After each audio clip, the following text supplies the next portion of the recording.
বর্তমানে এই বাইকারদের অনেকগুলো শত্রুর মধ্যে একটা শত্রু হচ্ছে ঢাকার লেগুনা। অন্যান্য জায়গায় কি থাকে, স্পোর্টস কার, স্পোর্টস বাইক, আর আমাদের এখানে থাকে স্পোর্টস লেগুনা। এই লেগুনাগুলো যারা এই লেগুনাগুলো চালায় তাদেরকে দেখলে আপনার মনে হবে যে ওদের উপর মনে হয় কোনো রেস্ট্রিকশন আছে, যে কোনোভাবেই ওদের বয়স 18-র উপর হওয়া যাবে না।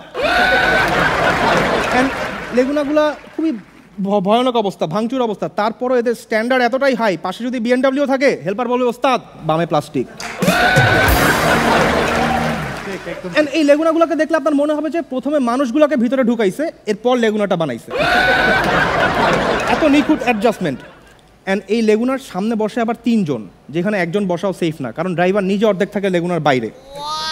কিন্তু সব থেকে ক্রিটিক্যাল অবস্থায় থাকে মাঝখানে যে বসে, কারণ তার 2 পায়ের মাঝে থাকে লেগুনার গিয়ার। তো ভালো কথা, আমি লেগুনার সামনে বসে একদিন যাচ্ছি, মাঝখানে বসে আমি লেগুনার ড্রাইভারের সাথে অনেক গল্প করতেছি। লেগুনার ড্রাইভারটা ছিল অমায়িক মানুষ, আপনাদেরকে বলে আমি বুঝাতে পারবো না, এত ভালো মানুষ আমি দেখি নাই। মদ সিগারেট কিচ্ছু খায় না, খালি 2টা মার্ডার কেসের মামলা আছে। তো গল্প করতে করতে আমাদের লেগুনাটা হঠাৎ অ্যাক্সিডেন্ট করলো, কারণ আমার পাড়া দিয়ে রাখছিলাম লেগুনার এক্সেলেটর, কারণ ড্রাইভার টান দিছিল আমার গিয়ার ধরে।